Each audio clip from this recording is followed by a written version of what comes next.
Gravando. Sejam bem-vindos ao podcast do Estema Mídia Esporte. Eu sou Fábio Bessa e aqui do meu lado, como sempre, Thiago Kawamura. Maravilha, estamos num cenário diferente hoje, né? E vocês viram que eu falei diferente também, né? Que a gente fala, sejam bem-vindos ao Estema Podcast, né? Eu falei 100 vezes e agora a gente tá mudando. Falou 99, na verdade, né? Eu falei mais, porque a gente gravou mais 2 episódios que vão vir depois, então vocês ainda, o pessoal que ouve ainda vai ver igual, mas depois a gente vai mudando gradualmente aí. Isso aí, bom, lembrar quem tá assistindo a gente no YouTube, tem essa plateia maravilhosa, mas tem gente assistindo no YouTube também. Exato. De deixar o like, se inscrever no canal, deixa o comentário, compartilha com os amigos, sempre lembrando que você pode ser membro do Estema. Pode ser membro do Estema, inclusive os membros foram convidados para estar aqui, né? Vários membros, então vocês poderiam estar aqui, então a gente vai fazer mais eventos ali, se vocês vão achar algum lugar no vídeo aí para clicar, e você pode ir para uma bagatela de quanto? Não sei, tá lá. É pouco, né? R$14,90 lá. E aí você poderia estar assistindo esse episódio antes. A galera que está aqui vai já assistir, mas a gente vai lançar daqui umas 2 semanas esse episódio. Isso aí, quem está assistindo no Spotify também, porque o Spotify tem vídeo, também segue a gente lá, classifica 5 estrelas, deixa os comentários. Não estamos gravando no estúdio hoje, né? Estamos gravando aqui na Arena Centauro, já agradecer de antemão a Arena Centauro aqui que disponibilizou todo esse espaço maravilhoso aqui dentro do Parque do Ibirapuera. E Serginho Escadinha, nosso convidado. Escadinha, cara. Dispensa a apresentação. Aí você estava chegando, né? Você falou que demorou 2 horas para chegar. Você veio de Pirituba, né? Eu estava falando que eu morei lá. Morei meu primeiro ano em São Paulo. Faz 15 anos que eu tô aqui. Eu tenho uma tia da minha esposa que mora até hoje lá. Semana passada eu tava lá, então a gente, fim de semana direto, vai na Vila Mirante. Você conhece ali direto a gente vai ali. Morei 1 ano, cara. Aprendi a andar em São Paulo morando lá, pegando o 9018, que vai pro Terminal Pirituba era o 8500, que vai pra Barra Funda, aí não tinha linha amarela, então era o maior rolê para chegar no Hospital das Clínicas lá.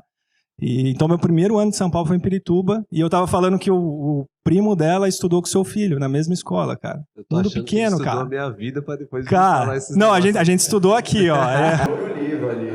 Isso é verdade, cara. Pô, é a maior coincidência, cara. O mundo tá à volta. Moro lá. É um lugar que eu não saio. A minha família é do norte do Paraná. Eu sou paranaense, eu não nasci em São Paulo. Eu fui criado em São Paulo, mas eu não sou paulistano. Eu, querendo ou não, eu não nasci em hospital, né? Os mais novos aí não vão saber o que é parteira, mas eu nasci de parteira, realmente, no meio de uma lavoura de café. Né? Uma cidadezinha chamada Diamante do Norte. Vocês jogarem no Google aí, Diamante do Norte, é uma rua que sobe, uma que desce e acabou. E meus pais tomavam conta de lavoura de café, né? E em 1976, eu tinha 9 meses, meus pais vieram para Pirituba e a gente mora até hoje no mesmo bairro. No mesmo bairro. Bom, bem legal. Eu queria começar um pouquinho de trás para frente. Queria saber atualmente, Serginho, o que você faz da vida? Pô, aposentou do vôlei, você ainda entra em quadra, bate bola com a galera. O que você está fazendo hoje em dia? Então, hoje em dia eu tento não fazer nada, mas tá difícil. Hoje em dia eu tento fazer as coisas que o voleibol tirou da minha vida. Durante aí mais de 30 anos de voleibol de alto nível, o voleibol tirou algumas coisas da minha vida, então eu tento fazer as coisas mais simples da vida, que é buscar o filho na escola, ir na casa de um amigo, estar mais próximo dos pais. Eu tento fazer isso, né? Obviamente que eu tenho alguns projetos em andamento, como o Instituto Serginho 10, e o mais recente agora que a gente tem em 3 meses, que é o Voleibol House, né? Que nós montamos em Pirituba também, que é um centro de treinamento de alto nível para pessoas que amam o voleibol. Né? Então, toda a estrutura de seleção brasileira a gente tem dentro do Voleibol House. O Voleibol House, a pessoa entra lá, ela vai respirar vôlei, ela vai sair dali pensando em vôlei. Então, eu diria que... O vôlei ainda está presente na sua vida. Eu tento não fazer nada relacionado ao vôlei, mas, querendo ou não, aí quase todo dia eu estou no Voleibol House, quando não, estou no Instituto. Então, eu tento fazer as coisas que eu gostaria de ter feito antes e não consegui, mas eu tento, de certa forma, viver a vida da melhor maneira, né? Tentando. Eu sou um cara muito acelerado, né? Na minha idade, com 48 anos, não tem como acordar tarde, então 6 horas eu já tá de pé. Já tá. Já abre do nada, né? A gente vai se sentindo um pouco idoso. Então, mas eu gosto de fazer essas coisas. Então, ser o mais simples possível, né? Boa. E, bom, voltando então lá em Pirituba, você vindo lá do norte do Paraná, né, com a sua família, seus pais, tentando buscar uma vida nova aqui em São Paulo. Como é que foi esse começo lá em Pirituba? Até pra gente entrar um pouco, né, por que o vôlei, né? Como que o vôlei chegou lá em Pirituba para você? Quando nós chegamos, o nosso bairro as ruas eram de terra, né? Era bairros em construção. E meu pai, ele só veio com a roupa do corpo mesmo, né? E na época, nós éramos só eu e minha irmã mais velha, a Suezia mais velha, e meu pai conseguiu um emprego numa empresa que tinha lá para trabalhar de caseiro. Ele juntou um dinheirinho, conseguiu comprar um terreninho lá e ele mesmo foi construir essa casa. Uma casinha lá, quarto, cozinha e banheiro do lado de fora, e de telha brasilite. E naquela época, ali década de 80, final da década de 80 ali, o nosso bairro era um bairro muito perigoso, né? As coisas eram assim, para adolescente, para criança, as coisas eram muito, muito vistas assim, né? Hoje, naquela época, os pais não conseguiam segurar os filhos dentro de casa, né? Ainda mais morando em periferia, né? A minha infância inteira foi na rua. Foi na rua. Eu falo aos meus filhos, né? Eu já sou vô hoje, eu falo aos meus filhos que o pai deles tentou, de certa forma, fazer que a infância deles fosse a mesma que a minha, no sentido das brincadeiras, né? Dos ensinamentos, não das coisas que eu vi, né? As coisas ruins que eu vi, Sim. eu não quero que meus filhos presenciem de forma alguma. Mas naquela época a gente fazia os nossos próprios brinquedos, a gente jogava com qualquer bola, né? Não tinha celular, né? O nosso celular era calçada, encontrava todo mundo, conversava, fofocava de todo mundo. Hoje impossível, hoje, né? Não, né? Eu não tinha videogame, eu não tinha bicicleta, eu não tinha o melhor tênis, o meu chinelo quebrava, a gente colocava um prego embaixo. Então eu vivi eu confesso que a minha infância foi muito boa nesse sentido, né? De poder brincar, de poder ter os improvisos da vida fazendo as coisas na rua, né? Você se lapidar como cidadão na rua, né? Mas realmente era um bairro muito perigoso e o bairro foi se formando. Hoje o bairro é gigantesco, né? Pirituba é um bairro muito grande, composto de várias vilas.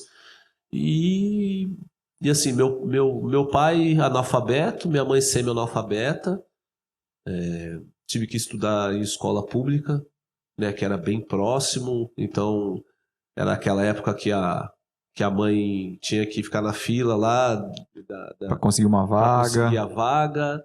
Aí chegava tinha um lugar, não lembro se era na escola, que dava tique de leite. Aí você tinha que ir em algum lugar pegar o leite C, né? Leite A, B e C. Aí você ia e pegava de graça aquilo. Então eu digo que eu vivi uma infância muito boa, em termos de liberdade, de poder brincar. Eu tive essa infância muito boa. Vi coisas que eu não quero que meus filhos presenciei de certa forma, mas eu consegui sair disso, né? E uma coisa assim que eu tenho que agradecer muito é meu pai e minha mãe. Eu sempre tive muito medo dos dois, sempre. E eu na minha cabeça eu nunca queria decepcionar minha mãe e meu pai. Eu nunca quis. E Eles são vivos ainda? E eu tenho medo deles até hoje. É mesmo? Eu tenho medo porque eu nunca ia querer ver minha mãe triste por eu estar fazendo algo de errado. E meu pai também, né? Porque eles sofreram tanto, né, na adolescência deles e depois da vida de casado para tentar a vida em São Paulo, que até hoje, então, se eu tenho que agradecer, são meus pais por eu ter me formado como cidadão. Não como atleta, né? Mas como cidadão, porque se eu não tivesse sido um atleta de alto nível, eu ia dar alegria pro meu pai e pra minha mãe da mesma forma. Mas aí nessa vida aí das brincadeiras na rua, tudo mais, como é que chegou no vôlei? Você gostava de jogar bola, futebol mesmo, na rua? E aí como é que chegou o vôlei, cara? Eu sempre tive muita facilidade de esporte com bola, né? Mas é aquilo, a minha geração foi criada na rua, né? Então era tudo muito fácil. Então você era obrigado a jogar bola. E do lado da casa da minha mãe tinha uma feira. E na cabeça de toda mãe, qualquer bola é bola de futebol. Basta ser redonda, toda mãe acha que é uma bola de futebol, os mais antigos. E minha mãe, nessa feira, ela comprou uma bola de vôlei. Na cabeça dela era de futebol, mas não era de vôlei. E era muito ruim a bola. Era ruim. Era muito doía o braço da gente. Era um coco. E a gente morava numa descida. A nossa rua era uma descida. E ninguém queria jogar vôlei. O vôlei era um esporte elitizado. Naquela época, para você jogar vôlei, você tinha que ter uma rede, você tinha que ter uma quadra, você tinha que ter poste. E eu era apaixonado por futebol também. Eu queria jogar futebol também, não queria jogar vôlei. E fazendo educação física na escola, sempre tinha... O primeiro esporte que eu conheci na escola foi o handebol, né? Foi handebol, depois veio o vôlei, futsal, basquete. E aí, começando a fazer educação física na escola, tinha um professor Fumio, que era um japonês, aí, e ele começou a passar voleibol. Só que nisso tem um centro esportivo em Pirituba, onde está localizado o instituto hoje. E lá tinha um ex-árbitro da Federação Paulista de Vôlei, que ele dava aula lá. E aí eu comecei a entender o que era o vôlei lá. E aí quando o Brasil foi campeão olímpico em 1992, acho que hoje faz 31 anos, né? Com a conquista da medalha de ouro em Barcelona. 92, Eu lembro, eu assisti aquele jogo e eu lembro quando o Marcelo Negrão foi pro saque. O Marcelo Negrão foi pro saque, fez o êxito contra a Holanda e a febre. Na festa. Só se falava em vôlei no Brasil. E eu saí gritando na rua. Falei, eu quero jogar vôlei, quero ser igual aos caras, e o vôlei apareceu na minha vida dessa maneira. Mas na escola mesmo. Na escola. E daí pra você, vou ir atrás de uma peneira, alguma coisa, demorou um pouco mais ou... Não demorou. Não demorou porque eu tinha de 13 para 14 anos quando o Brasil foi campeão olímpico, só que eu comecei a trabalhar de office boy naquele mesmo tempo. Né? Hoje a gente não vê nossos filhos trabalhando com 10, com 11, com 12, com 13, com 14 anos. A minha carteira profissional, com 14 anos, meu primeiro emprego foi de office boy. E aí o Brasil tinha sido campeão olímpico, então eu já rodava o centro de São Paulo aqui, a pé, pegava ônibus, ia pagar as coisas no banco, tal, voltava. E eu tentava fazer tudo isso mais rápido para poder voltar para o centro esportivo em Pirituba para poder treinar. E aí eu treinava. E nisso alguns meninos foram fazer teste nos clubes, nos grandes clubes. E quando eu soube que Marcelo Negrão, Maurício e Tani jogavam no Banespa, aí eu descobri que o Banespa era a excelência no voleibol. No Brasil era o Banespa. É lá que eu quero, lá que eu quero entrar. Aqui na Avenida Santa Maria. Então aquilo virou um sonho de consumo na minha vida. Eu falei, não, eu preciso jogar nesse time. E aí eu fui fazer teste. Mas você se destacava já nessa época, assim, com a galera que você jogava ali? Não, com a galera sim. Uhum. Com os moleques eu macetava os moleques. Mas quando eu fui fazer esse teste, com 14 anos eu já tinha essa altura. Então, em relação aos meus amigos, eu era muito alto. Sim. Né? Eu tenho 1,84. Mas os meus amigos eram tudo. Mas isso é foda, só te cortando, velho. Porque você vê na TV, né? O Serginho, não sei o que, pequenininho dentro. Chegou aqui e olhou o Thiago por cima, assim. Do Vissoto lá, do Lucão e tal. Você vê o Serginho pequenininho. Chega aqui o cara, 1,83. Relativo, assim, quem nunca. A TV deixa a gente muito longe das pessoas. Isso é fato. A TV deixa a gente longe demais. E assim, eu faço muita palestra e quando as pessoas me olham, eu falo, mas você não era pequeno? Eu falo, eu sempre fui desse tamanho, é que a TV engana muita gente. Mas no meio dos gigantes, eu realmente sou muito pequeno. Né? Os caras têm 2,5, 2,10, 2,12. Né? Hoje 2 metros no vôlei já é nada, né? Na média, 80, né? Igual eu. E eu fui fazer o teste no Banespa e ali você entende o poder da palavra não. Porque a gente falar não aos nossos filhos já é muito ruim. A gente negar algo a alguém é muito ruim. Agora, você receber o não, aí você entende o poder da palavra não. E eu fui fazer teste no Banespa e eu não passei. Aí voltei pra casa chorando. Aí dona Didi falou, filho, e aí? Eu falei, mãe, não passei. Aí fica minha mãe chateada, todo mundo fica chateado. Aí fui pra Pirelli. Pirelli era outro time de referência em Santo André. Aí jogava Renan, jogava Pampa, Mauri, William. Era um time que era Banespa e Pirelli. Os caras se matavam e todo mundo queria jogar. A Pirelli tinha uma baita estrutura em Santo André. Peguei um trem em Pirituba, atravessei São Paulo. Também não passei. Mais um não. Voltei pra casa e minha mãe fala, meu... E é ruim, né? A frustração, ela é muito ruim.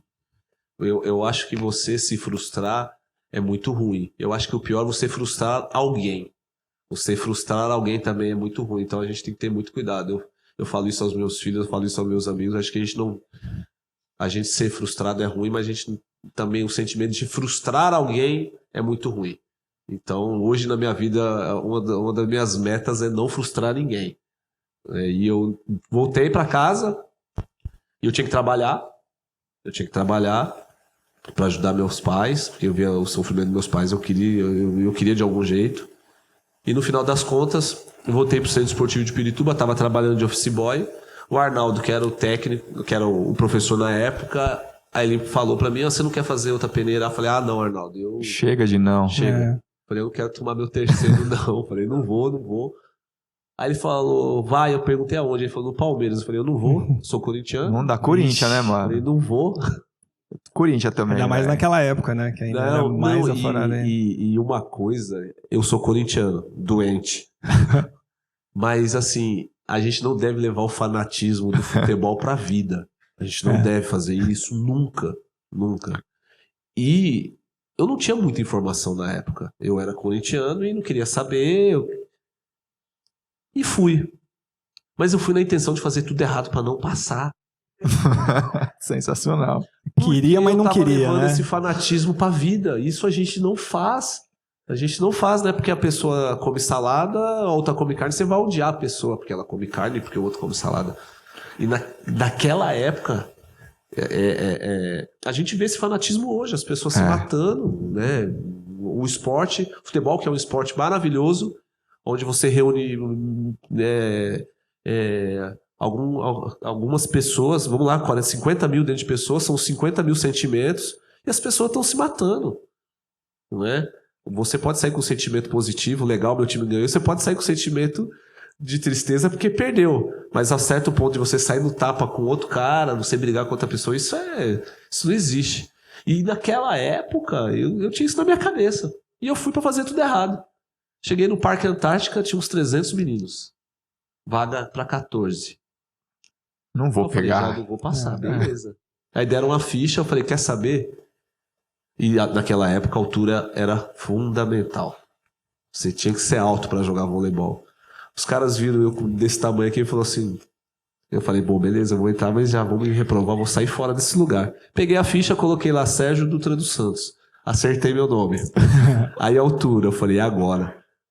Eu falei, não vou colocar 1,84 nunca. Eu coloquei 1,60. Porque os caras iam olhar e falar 1,60. Já ia tirar. Tira. E não me tiraram.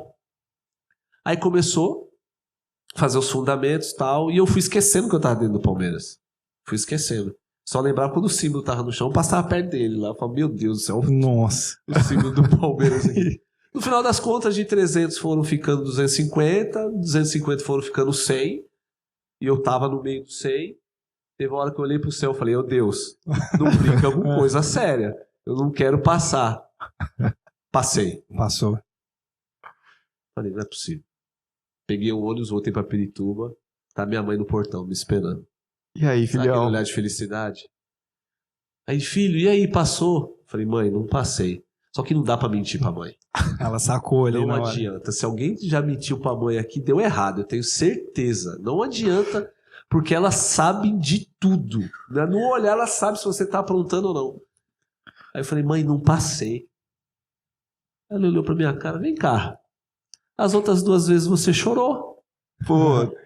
Essa você não tá chorando. Você errou nessa, Pegou cara. no pulo. Aí eu falei assim, mãe, eu passei, mas não fala pra ninguém. Né? Fala aí.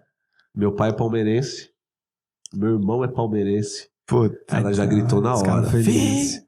Passou. Aí chamou meu pai, Sérgio passou. Eu falei, mãe, fica quieta, não fala pra ninguém. Aí no outro dia eu tive que voltar pro Parque Antártico.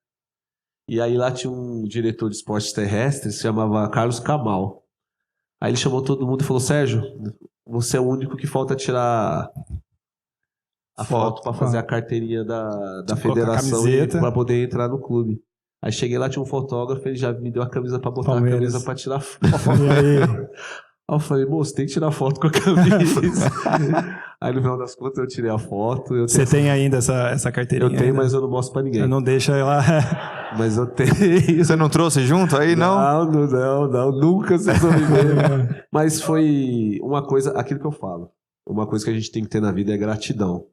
E eu sou muito grato à Sociedade Esportiva Palmeiras. Tenho grandes amigos lá hoje. E foi o clube que realmente abriu as portas para mim.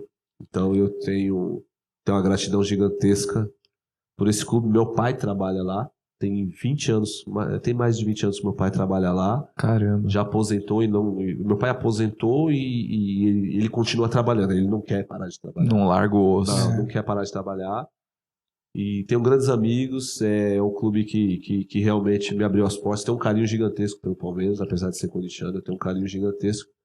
Porque o Palmeiras realmente me abriu as portas. E aí você entrou lá no Palmeiras, começou a jogar, a treinar. E como é que foi esse desenvolvimento no vôlei até chegar em outros clubes? No Banespa você jogou lá não tinha posição de líbero ainda, né? Eu era atacante. Você era atacante. Só que eu acho que eu tive muita facilidade também para chegar ao nível que eu cheguei. Porque aquilo, a minha geração foi criada na rua, então os improvisos, né, não só dentro da quadra, de certas situações, eram muito mais fáceis de adolescentes que não eram criados na rua, né, naquela época. E eu lembro que de 92 a 93 a gente jogou pelo Palmeiras, depois a gente foi jogar em Guarulhos. Né, e era um convênio com o Palmeiras e acabou o convênio. E aí de 93 a 96 eu fui jogar em Guarulhos. Quando foi em 97, meu filho maior nasceu. Meu filho mais velho nasceu em 97. E aí eu tava desempregado.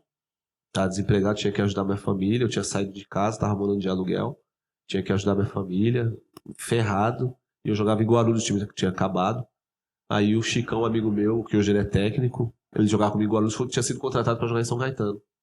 Aí ele me ligou e perguntou o que eu tava fazendo. Eu falei, Chicão, tô trabalhando, meu filho nasceu e eu preciso botar comida dentro de casa, cara. Aí ele falou, você não quer vir fazer um teste aqui em São Caetano? Eu falei, mais um. Eu falei, tô fora. Ele falou, não, vem aqui. Eu falei, não vou. Ele falou, vem, mas não é pra ser atacante, não. Eu falei, você o quê, então? Como não, cara? Ele falou, moleque, inventaram uma posição no voleibol que não faz porra nenhuma. Só toma bolada. Tem que entrar na frente da bola. Meu? Ele falou, não, vem aqui, inventaram uma posição no vôlei aqui que se a bola for na estação de treino, você pula de cabeça nela. Eu falei, Chicão, não tô entendendo. Ele falou, meu, é pra tomar bolada. Eu falei, só? Aí fui, fiz teste de uma semana, aonde a bola ia, eu pulava de cabeça. Eu não queria saber. Bola ia em qualquer lugar que você pegasse uma bola de vôlei e jogasse, eu não queria se era no vidro, eu não queria saber. Porque era a chance da minha vida. Fiz teste de uma semana, passei e comecei a ganhar R$300. Que dinheirão. Nossa, não dava nem pro treino no mês. E São Caetano era considerado um time pequeno. E naquele ano, no Campeonato Paulista, nós fomos terceiro no Campeonato Paulista. E no campeonato, na Superliga, que era Superliga, falava mesmo, mas era como se fosse um campeonato brasileiro, tinha 14 times. Era para nós ficarmos em último. Nós fomos sexto. Então, quer dizer, foi uma baita vitrine ali, né? Eu tava, aí eu falava assim, caramba, meu, sexto na Superliga. Eu tava vendendo Cândida há pouco tempo. Terceiro lugar no Campeonato Paulista. E aí eu lembro que tinha lançado o celular naquele ano. Não existia celular. Eles tinham lançado o celular, os mais velhos aí não sabiam, aquele Motorola, tijolão. Aí eu fui na Casas Bahia e abri um crediário lá pra comprar um celular e tava pagando em 24 vezes o celular. Aí eu lembro que o meu celular tocou, quem que era? Ricardo Navarras. Ricardo Navarras era o técnico de Suzano, que era o atual campeão paulista daquele ano. Aí ele me ligou e perguntou quanto que eu queria pra jogar em Suzano. Eu falei, como? Eu falei, cara, eu tô vendendo Cândida, perguntando quanto que eu quero. Tô indo. Fui. Aí naquele ano tinha sido contratado pra jogar em Suzano. Naquele mesmo ano, nós fomos pra final do Campeonato Paulista. Contra quem? Banespa. Eu falei, eu não perco por nada. Porque eu tinha sido negado no Banespa. Eu falei, eu não posso perder. Eu joguei com a raiva contra o Banespa. E ganhamos, fomos campeões paulista. Quer dizer, aí eu falei, caramba, eu tava vendendo Cândida, cara. Hoje eu sou campeão paulista. As oportunidades da minha vida foram aparecendo. Eu falei, me dá que eu quero. Aí lembro que acabou a temporada, meu telefone tocou de novo. E todos os meus amigos que jogavam em Suzano tinham empresário. O único que não tinha empresário era eu, nem sabia que era isso. Acabou a temporada. voltei pra Pirituba, eu queria tomar tubaína e empinar pipa, aquelas coisas, piritubano. Toca o telefone de novo. Quem era? Montanaro. Puta. Montanaro, Banespa. quem não sabe, é medalhista de prata em Los Angeles, um dos maiores jogadores que o voleibol brasileiro teve. Ele era gestor do Banespa na época, e ele marcou um encontro comigo, encontrei com ele. Aí ele perguntou assim, ele falou assim, ele me chamava, meu apelido era Escadinho, todo mundo me chamava de Escadinho. Essa história você tem que contar depois também. Não tem segredo. Aí ele falou assim, quanto que você quer pra vir jogar no Banespa? Eu falei, como é que é, Montanaro? Porque primeiro que eu tava sentado na frente de um cara que era referência no vôlei, eu não tava acreditando que eu tava na frente do cara. Aí eu falei assim, como é que é? Ele falou, não, quanto que você quer pra vir jogar aqui no Banespa?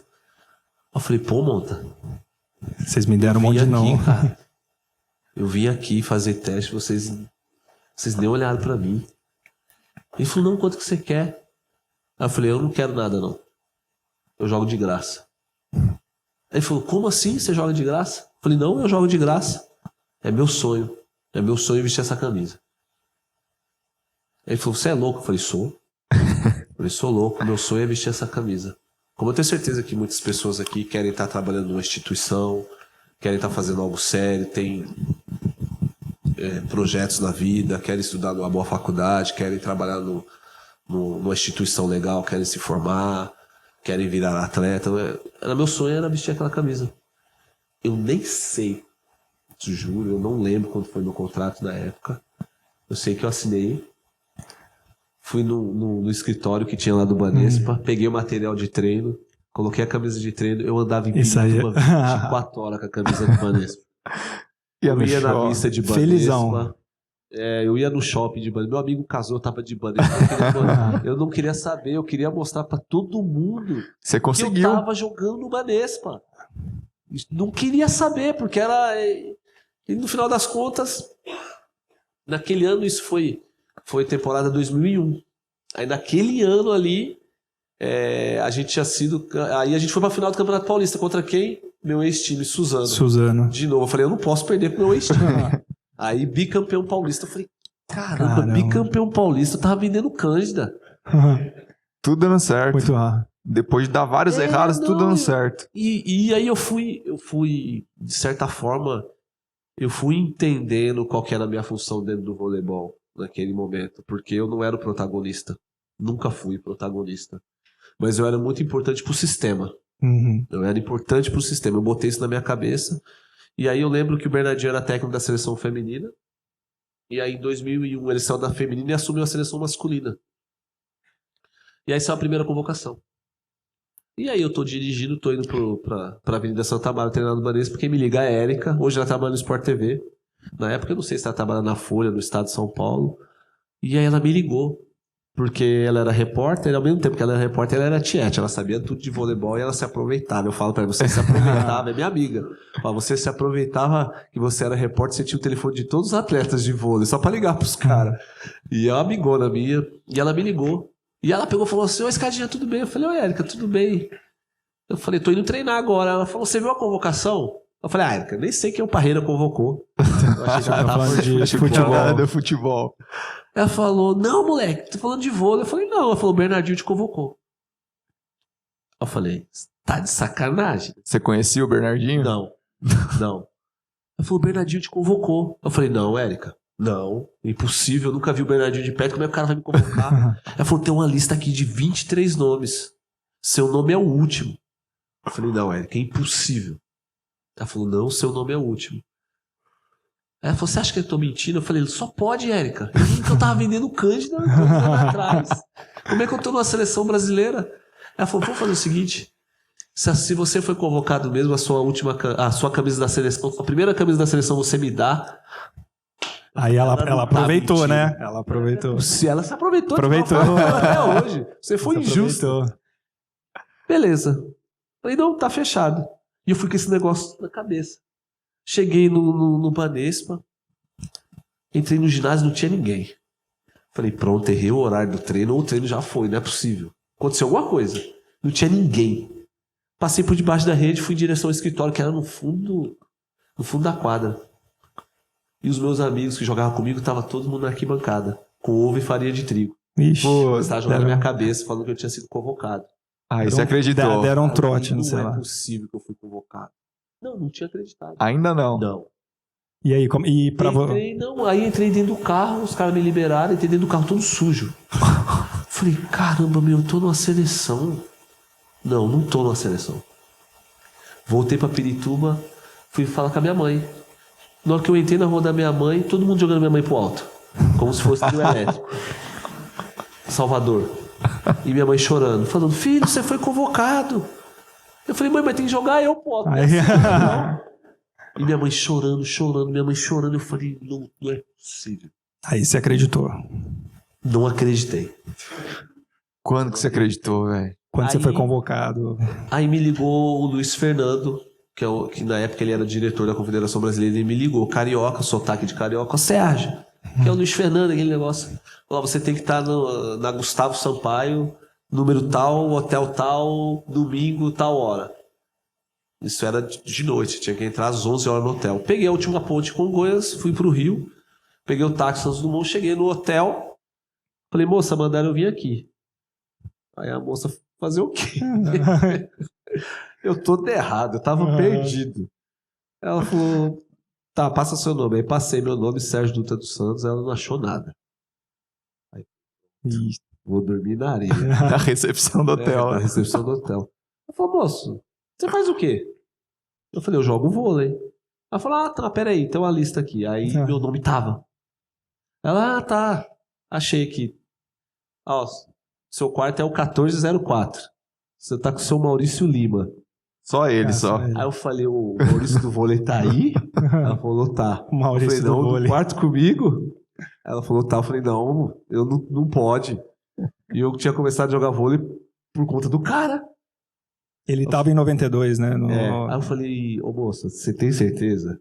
O Maurício tá aí? Ela falou, tá, e ele tá lá no quarto. Tá e eu falei, eu tô no quarto com o cara? Ela falou, tá. Eu falei, eu não vou subir.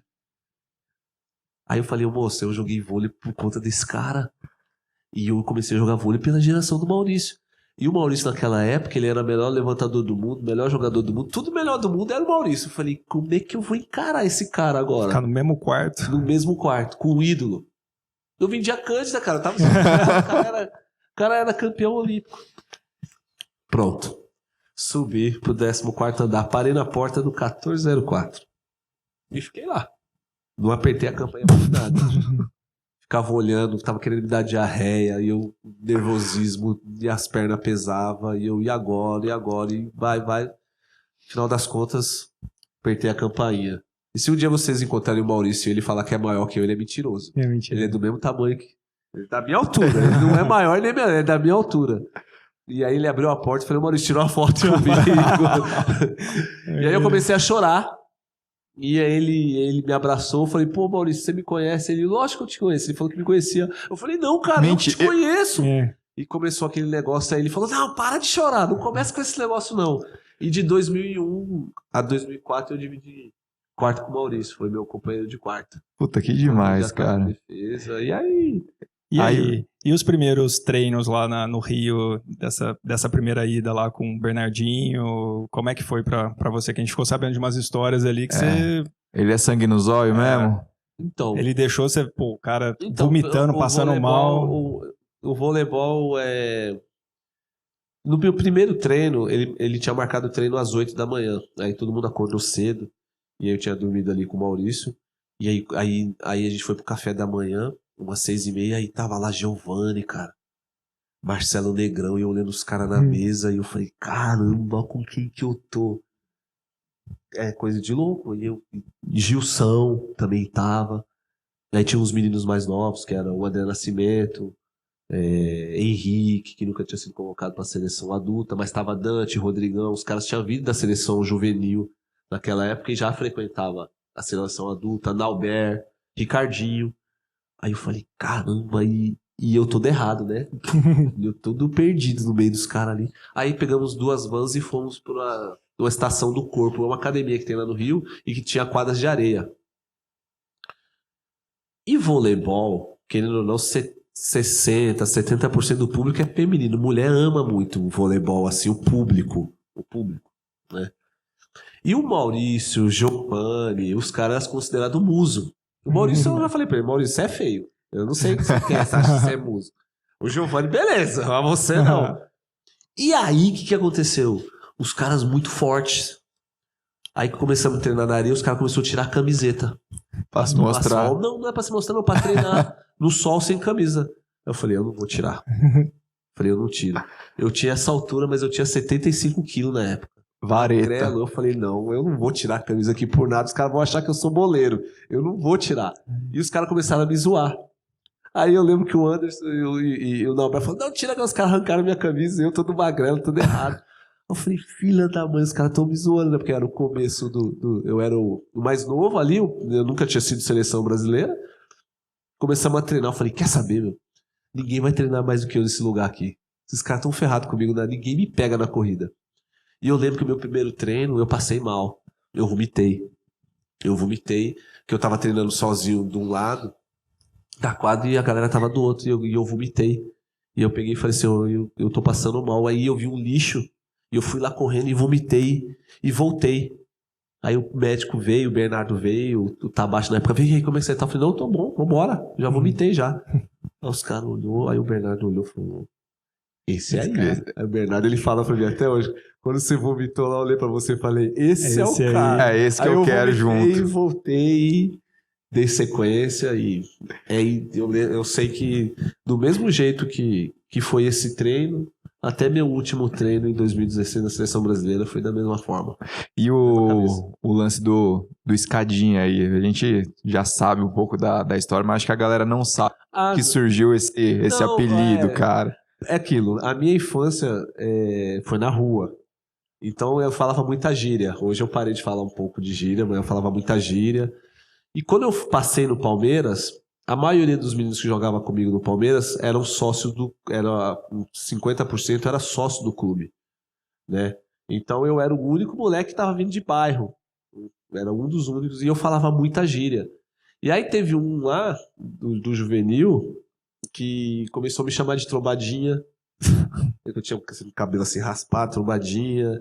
Aí me chamava de Febem, né? Ô, Febem, por causa da Fundação Casa, né? Poucos vão saber, mas por causa da Fundação Casa.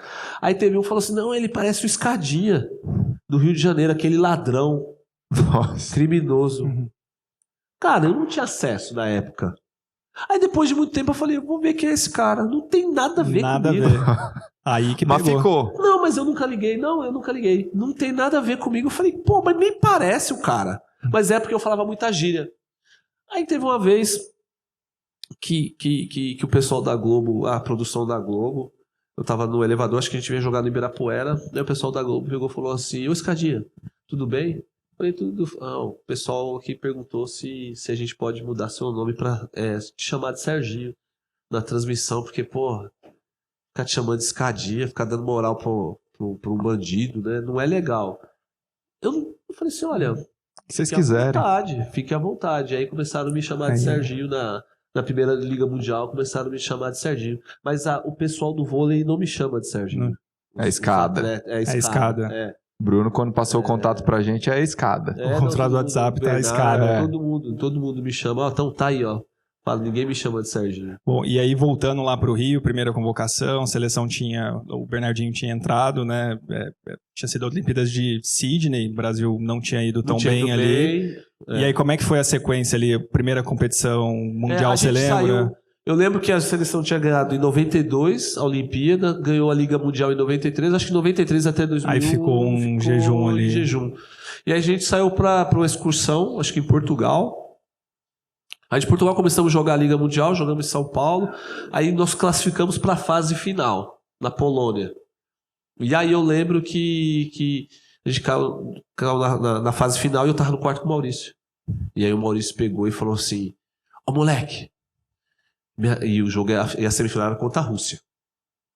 Me ajuda a ganhar esse jogo amanhã que eu vou te tirar do aluguel. Não é do aluguel. Eu falei, Maurício, não dá, é contra a Rússia, cara. O tamanho dos caras. Os caras, nós vamos apanhar. Ele falava, não, me ajuda. Eu falei, não, e eu não faço nada, cara. Quem joga é você. Você que distribui tudo. Ele falou, não, me ajuda a ganhar esse jogo amanhã que eu vou tirar do aluguel. Eu falei, Maurício, olha o tamanho dos russos, cara. Como é que nós vamos ganhar desses caras? Fomos pra semifinal, ganhamos 3-2. Um sufoco. Um 3-2 lá, o cara errou a bola, tacou pra fora. Beleza, aí dá Jornal Nacional, Globo Esporte. O Brasil volta ao final de Liga Mundial. Aí eu ligo pra minha mãe. Minha mãe, filho, o Brasil só fala de vôlei. Eu falei, ferrou. Responsa, hein?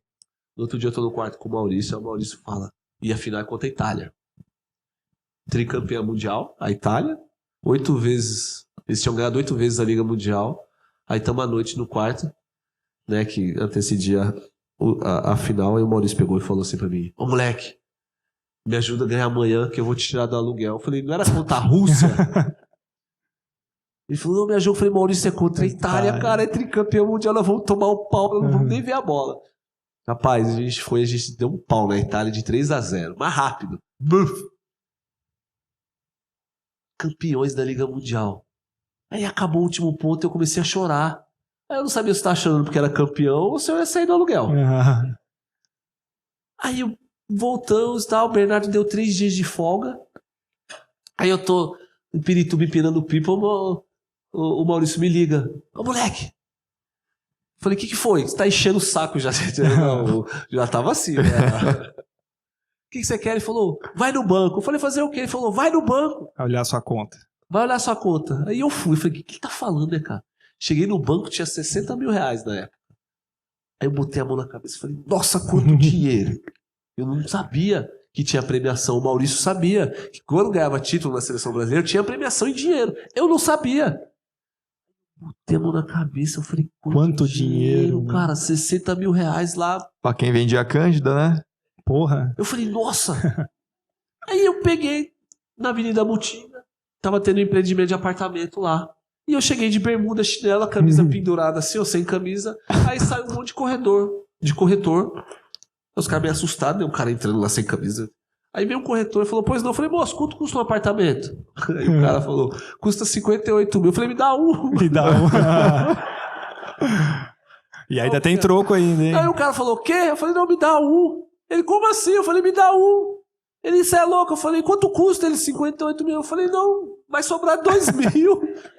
E eu lembro que eu saí do aluguel esse ano. Aí, em 2001 a gente ganhou, 2002 a gente foi pro Campeonato Mundial, ganhamos o Campeonato Mundial. Aí em 2003 a gente foi pra Liga Mundial de novo, ganhamos a Liga Mundial de novo, Sul-Americano. Aí em 2004 a gente foi pra Olimpíada de Atenas, aí a gente passou o carro em todo mundo. Puta, ali aqui. Aí fomos campeões olímpicos. Essa foi... Eu trouxe até a medalha. Essa foi a melhor seleção aí, melhor elenco que você jogou junto, cara? Foi. É. Só quem que tava? Dá uma palhinha aí só de quem que eram seus companheiros. Os 12. Vamos pros 12. Os 12, então vamos lá. Não, vamos pegar as medalhas aqui. Desculpa, gente, que é assim mesmo, tá? Pesa uns 30 quilos essa mochila aí. Eu só não sei completo.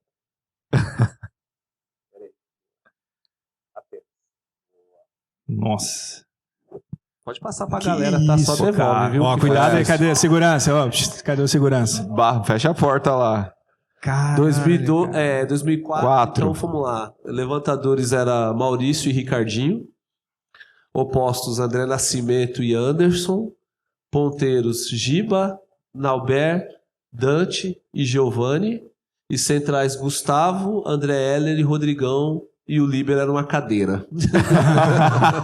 Pô, que legal demais, cara. Sensacional. Cara, que elenco, hein? Que elenco. E, cara, como é que foi jogar, assim, por tanto tempo em alto nível, cara? O que você fazia? Fazia alguma coisa diferente? Como você se recuperava? Se alimentava diferente? Dormia? Treinava? Como que era, cara, essa rotina? Eu sempre tive na minha cabeça que... na realidade, eu tinha 2 sonhos. Meu primeiro sonho era ser atleta de alto nível. Esse eu realizei. Depois, outro sonho meu era parar. Eu sempre botei na minha cabeça que eu tinha que parar uma hora. Eu queria parar de qualquer jeito. Eu sempre trabalhei a minha cabeça para que chegasse a hora de parar, eu não sofresse. Se você perguntar para mim, você tem saudade? Nenhuma. Nenhuma. Você fala, você não tem saudade de jogar? Eu falo, não. Nenhuma.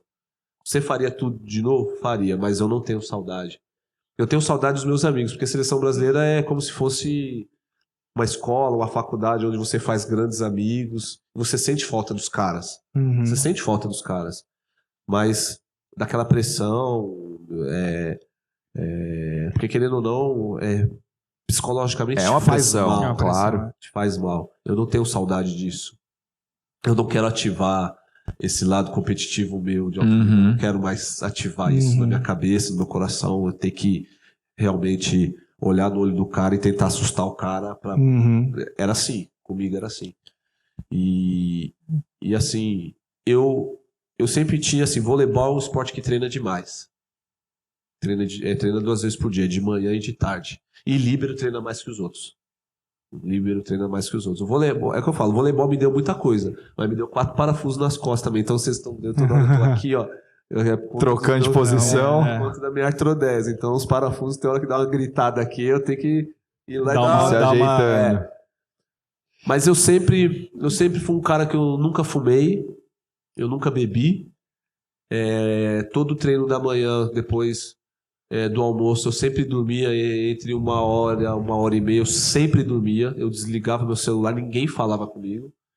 Essa é a hora do meu treino também, que é a hora do repouso, era meu treino. Era a hora do repouso, também era meu treino. Aí quando era na parte da tarde, eu ia e treinava de novo. E quando era de noite, eu sempre tentava dormir até 8 horas. Eu não dormia mais que 8 horas. Era de 7 a 8 horas. Isso era todo dia.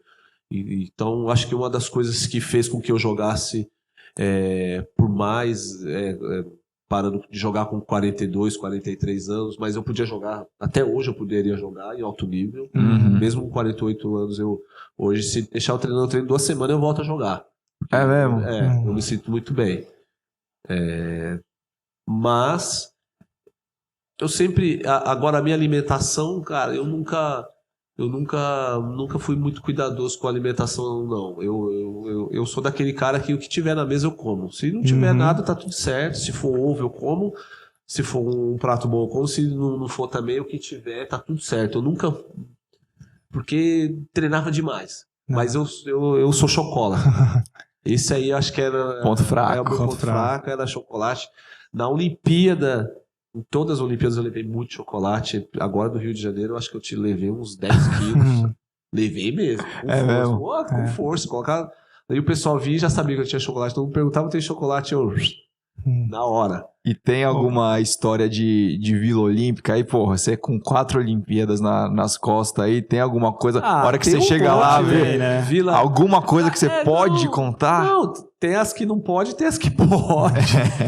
Mas assim, eu acho que quem tiver a oportunidade de um dia frequentar ou tentar assistir alguma Olimpíada, vá.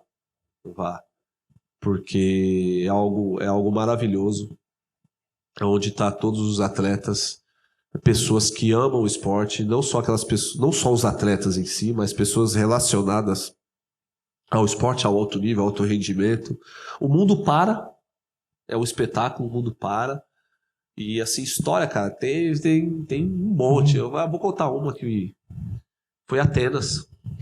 Essa medalhinha aí. O Bernardinho tava fazendo de tudo pra gente não ir pra abertura. Porque é cansativo. E toda abertura é maravilhosa de Olimpíada. Abertura e encerramento. Abertura... E era em Atenas, cara. Era Atenas, é um lugar onde a parada foi, o negócio é lá. E aí eu lembro que o Bernardo falava assim, galera, a gente vai sair a delegação, tal hora, vocês ganharam a roupa, mas quem não quiser ir não precisa ir não, tá? Tipo, tá que é bom. cansativo. Ele fez com que todo mundo desistisse que não fosse, só que todo mundo bateu o pé, falou assim, não, o Dalberto chegava e falou, não, galera, vamos, quem quer ir tem que ir, porque a gente não sabe se a gente vai na próxima, é uma oportunidade única. Eu falei, caramba, né? E eu fiquei naquela, eu falei, cara, será que eu vou, será que eu não vou? Porque é cansativo, o negócio, você fica esperando lá por mais de uma hora, 2 horas em pé, para entrar o país, você tá em fila, só pra você dar uma passadinha ali e ir embora. Às vezes você não vê nenhum espetáculo que tá acontecendo. Aí decidimos ir, fomos. E aí o que aconteceu? A delegação americana estava próximo da gente. Porque daí foi juntando, aqui ficou aquela multidão. E os caras da NBA estavam. Então tava lá Tim Duncan, uma galera, e tava o Allen Iverson.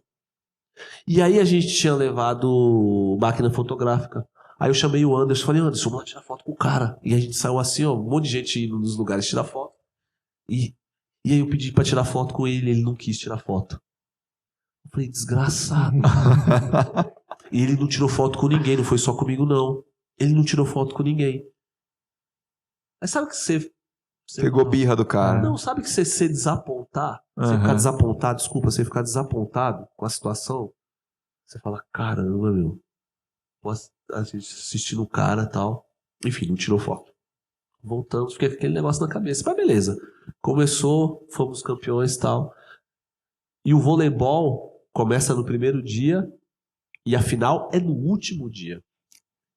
Beleza. Fomos campeões. Aí saímos pra uma balada. Todo mundo. Fomos todo mundo pra uma balada. Não sei que balada que era, não faço ideia. Só sei que eu acompanhei. Em Atenas, balada em Atenas. Em Atenas, eu acompanhei a boiada. Meu time foi, eu falei, tô junto. E coloquei essa medalha aqui, por dentro da camisa aqui. A medalha ficou aqui. O que aconteceu? Chegamos na balada, quem tava? Próprio. Allen Iverson. E ele tava com a medalha de prata, porque ele tinha perdido pro Argentina. Mostrando pra todo mundo lá. Eu falei, é agora. Cheguei lá, tal, e bati no peito dele. Ele tava com a medalha de prata, eu só levantei assim, ó. De ouro, saí fora. Falei, chupa. Aí saí fora. Falei, tá vendo? O mundo dá volta. Que da hora. Mas essa aí foi os caras. Essa é boa. Foi louco, caramba. Falei, não, filho, ele tá lascado comigo. Se ferrou. Ô, Serginho, até pra gente continuar, porque, mano, tem medalha, tem que tirar aquelas medalhas ali, vamos pra próxima aí. Mas, assim... Vamos pra próxima, próxima Olimpíada. Até seguindo um pouquinho, né, você falou agora de Atenas, mas eu acho que não sei se foi esse ano que vocês foram, acho que também campeão contra a Itália, não sei se era a Copa do Mundo, ou era da Liga mesmo, e a final foi em Roma mesmo. Isso, a final foi em Roma. Então, aí, uma Liga Mundial. Eu fico imaginando, aí eu queria que você falasse um pouco como é que é essa pressão. Por exemplo, você entra lá, deve ter 20 mil, 30 mil italianos, né? Mas eu confesso, posso confessar uma coisa? Eu sempre gostei de jogar contra. Você gosta? Torcida contra. Aí é bom pra caramba. Não dá um cagaço. Não dá. O que você pensa? Você acha que eu falo, grita pra mim também? Não. São situações. A partir do momento que você se prepara bem, pode ter quem for do seu lado. Você atropela. Eu treinava demais. Podia botar uma arma apontada pra mim que eu não tinha medo. Eu treinava demais. Então poder jogar contra esses caras fora assim, meu, é como se não tivesse ninguém pra mim. E pra seleção, a gente treinava demais, cara. A gente se preparava muito. As pessoas que fazem esporte, qualquer coisa na vida, se a gente não se prepara, vai ter incerteza. Pode ser uma prova, pode ser um vestibular, pode ser o que for. Se você não se preparar, a incerteza vem. Vem na hora. E quando a gente... Não, mas não foi só 2004. Teve outras batalhas aí, 2003 também, que foram 31-29 contra a Iugoslávia, né? Era a Sérvia contra a Iugoslávia na época. Teve a batalha em Belgrado em 2009 com 20 mil sérvios, os caras jogando as coisas lá, né? Na gente. E eu falei, tá, eu pegava a moeda e falava assim, guarda aí, que isso aí tem alguma coisa. Mas é que a gente se preparava demais. A partir do momento que você se prepara, não tem medo. E quando você não se prepara, você sabe que vai dar ruim.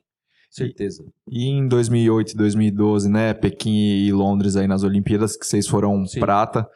Qual a sensação, cara, de chegar tão perto ali na final e, cara... E que é um puta resultado, Que é um puta resultado, então, mas... Só que...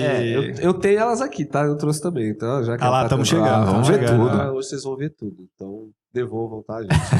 Vai falar nisso, cadê? Onde que... tá com o Google ali, ó. Essa aqui é Pequim, aqui. Então, eu falo que eu conheci o inferno aí, né? É mesmo? É.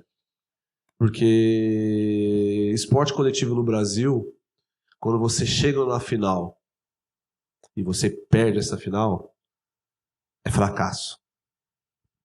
As pessoas te olham como fracassado. Isso é fato. E quando a gente perdeu, as pessoas cobravam a gente na rua, mas vem cá, como é que você perdeu? Você estava ganhando, como é que você perdeu? E foi muito ruim, porque a gente tava ganhando. A gente tava ganhando essa final contra os Estados Unidos. Cara, e a gente perdeu na peso, bola. Mano. E a gente perdeu na bola. Então, acabou com aquele sentimento, tipo assim, porque a gente vinha ganhando tudo. De 2000 até 2007, a gente ganhou tudo. Basicamente o mesmo time também. O mesmo time. Só que perdemos, aí voltamos pro Brasil, as pessoas te cobram, lembra como é que você perdeu? Enfim, aí foi uma sensação muito ruim, porque é aquilo que eu falo. Se fosse corrida ou qualquer outro que não fosse um esporte coletivo, talvez as pessoas dariam mais valor, né? Mas isso também não me preocupa, só tô falando que as reações das pessoas. Mas isso não me preocupa, porque para mim tem de grande valia, porque cada medalha dessas 2 de prata tem uma história para contar, são trabalhos bem feitos que realmente o alto nível nem sempre você vai ganhar. Claro. O alto nível é aquilo, uma hora você vai perder e você tem que estar preparado para perder e no outro dia você ir lá e dar continuidade. Então lembra, quando a gente perdeu as 2, nós demos continuidade no processo. Então eu acho que de 2008 a de 2012, eu acho que a mais dolorosa é a de 2012. A gente teve 2 match points, se eu não me engano, para fechar contra a Rússia. Nós não fechamos e nós perdemos de 3-2. Essa aí doeu. Porque a medalha de ouro tava na mão. E aí... E ali, em 2012, você já tava na cabeça que a seleção ia sair. Eu tinha dado uma entrevista, acho que foi pra Globo, eu falei que eu não queria mais seleção brasileira. Você estava cansado de viagem? Eu na minha cabeça, eu queria que a seleção brasileira criasse novos ídolos. Eu já achava que o que eu tinha que fazer pela seleção, eu já tinha feito. O que eu tinha que trabalhar ali, pra mim, eu acho que tinha que ver outras pessoas. Eu tinha isso na cabeça. Eu tinha na cabeça que, tinha que ver novos ídolos, tinha que vir novas referências. Eu acho que tudo que eu tinha que dar pra seleção brasileira, eu acho que eu já tinha dado ali. Falei, vou voltar pra casa agora, eu não quero mais saber. E foi isso. Eu achei que tinha que dar oportunidade para os outros meninos também fazerem suas histórias. Entendeu? E antes da gente chegar em 16 aqui no Rio, 2009 você foi eleito melhor jogador do mundo aí. Como é que foi isso, cara? Um líbero ganhar. Você já fez um ponto na vida, velho? Já fez ponto já. Passadinha ali? Uma passadinha, uma defesa ali. Não, eu já fiz vários. O que acontece é que o meu ponto ele é considerado como erro do adversário, entendeu? Não vai na súmula. Isso é pra acabar com a raça do líbero, né? É o cara que não faz nada mesmo. Não registra. Eu já fiz alguns já. Eu já fiz, sei lá, eu já fiz alguns com vídeo. Tem vídeo. Só que é considerado como erro do adversário. A Federação Internacional podia mudar isso aí, mas tudo bem. Cara, esqueci. 2009, melhor do mundo. Então, ó, pra você ver, eu nem ligo pra isso. Eu tenho esse troféu na minha casa. E por incrível que pareça, 2009 foi o ano que eu mais joguei com dor, cara.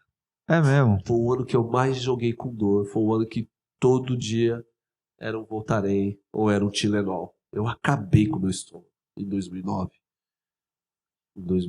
Tanto é por conta da hérnia, uma hérnia de disco, L4, L5, S1.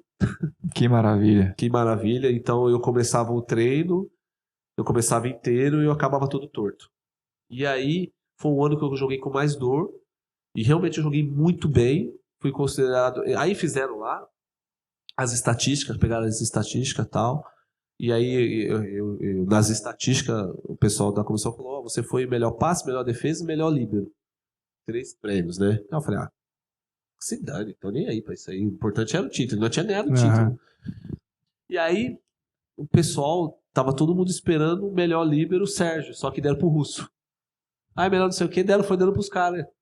Aí você desencanou. Aí, melhor jogador, eu falei, o Giba de novo, né? Tudo é o Giba. Falei, vai dar pro Giba. Aí falaram meu nome. E eu tô aqui, ó.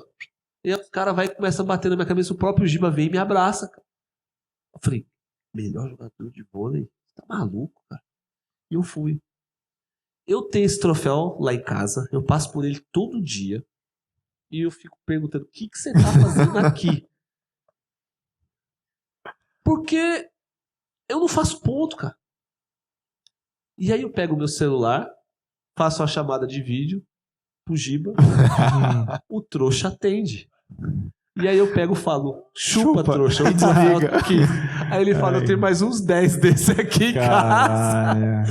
Mas assim, mas sabe o que é legal? Eu fico feliz, não porque eu fui melhor, isso é besteira, né? Porque eu fui o melhor jogador do mundo. Mas é que às vezes as pessoas se sentem limitadas naquilo que fazem e às vezes não acham que tem importância. Mas é aquilo que você falou, você era importante pro sistema, né, cara? Importante pro sistema, e eu entendi isso, que eu era importante pra seleção brasileira. Eu sabia. Por mais que o Galvão gritava lá, Giba neles, eu falava, não, Galvão, eu que defendi esse negócio. Eu que não deixei cair a bola aqui. Mas eu ficava feliz, cara, que quando eu defendia, o Giba ia e atacava a bola, e a maioria das vezes ele já olhava pra mim e vinha me abraçar. Tinha esse reconhecimento. E é a melhor coisa do mundo. Eu nunca fui protagonista de seleção brasileira. Nunca fui. Eu só jogava com a camisa diferente. Aí a galera fala, por que ele tá com a camisa diferente? Quem não sabe. Por que ele tá com a camisa diferente? Mas eu fico muito feliz de contribuir, pô.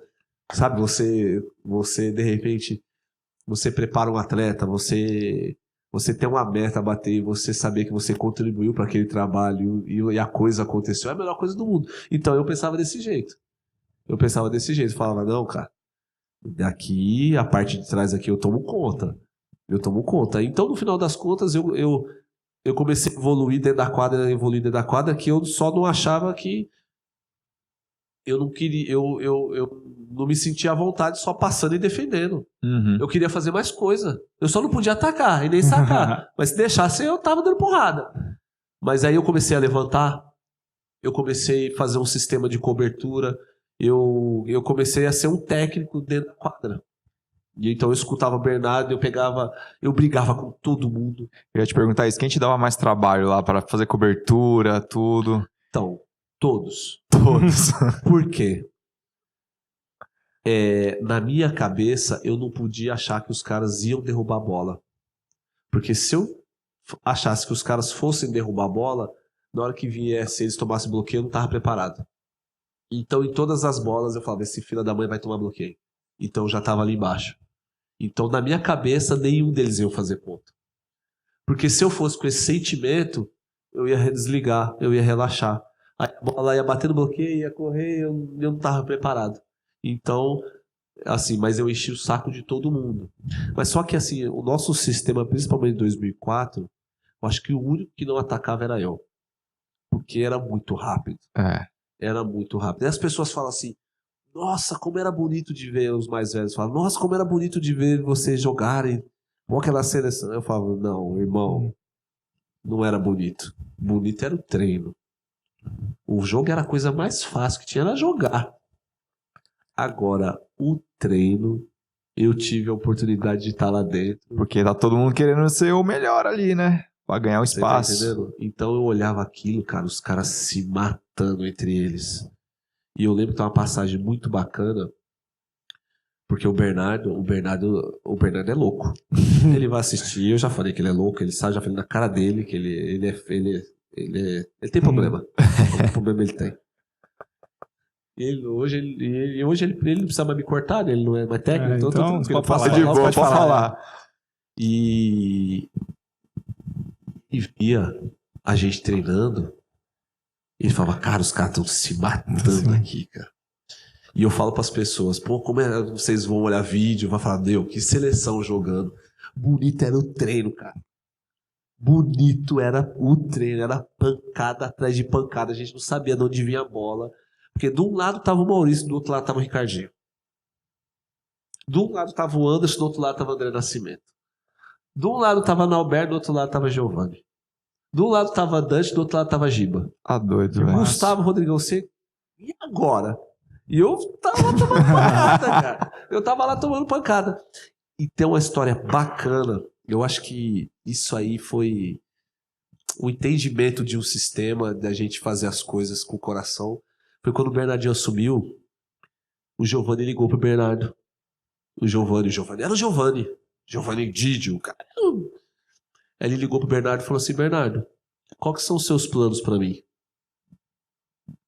Aí o Bernardo voltou com a mesma pergunta pra ele. Falou, não, quais são os seus planos pra você? Aí o Giovanni falou, caramba. Porque ele achava, na cabeça dele, ele achava que ele tava com uma vaga garantida porque ele era o Giovanni. E aí ele ligou pro Bernardo. Aí o Bernardo falou, não, eu quero saber quais são os seus planos pra você. Quero saber o que você pensa de você, quais são os seus planos. Aí ele chegou e falou assim, eu vou ser o melhor reserva que você vai ter nesse time. Imagina um cara que sempre foi titular da seleção brasileira, medalhista olímpico. O Giovanni saía em todas as revistas de fofoca, Tititi, aquelas revistas lá de adolescente, o cara tava na capa, você ia na banca de jornal, estudava Giovanni mais uma vez, tava cara, você tá Giovanni, mas meu Deus do céu. Ele falou, eu vou ser melhor reserva. o melhor reserva que você vai ter nessa seleção. E vou te falar, o cara dava pancada em todo mundo. E quando dava algum problema, no sistema alguém tava mal, o Dante ou o Giba, quem entrava? Giovanni. Quem resolvia? Dava conta do recado. Giovanni. Tanto é que acho que a gente jogou uma Copa do Mundo e ele foi o melhor atacante. Porque os caras estavam mal, aí no outro... Entrava e... Aí, o que aconteceu? Ele entrava no jogo, ia, fazia, quando era no outro dia, ele tava no banco. Quem era o primeiro a trazer água pra mim? O Giovanni. O Giovanni trazia água pra mim, cara. Caralho, velho. O Giovanni trazia água pra mim. Eu que tinha que estender tapete vermelho pro cara. O cara trazia água pra mim. Aí a gente sentava suado lá, que eu corria igual um louco, porque só depois de velho que a gente entende que a distância entre 2 pontos é uma reta, né? Depois de velho. Porque quando é novo, a gente sai correndo aqui da cambalhota e chega. Mas quando você tá velho na minha idade, aí a gente sabe que, ó, só vai reto que vai chegar. E eu corri igual louco, sentava assim, ó. Aí quem tava lá com a toalha abanando, eu olhava assim. Falei, não, Giovanni, senta aí, cara, que eu que te abano.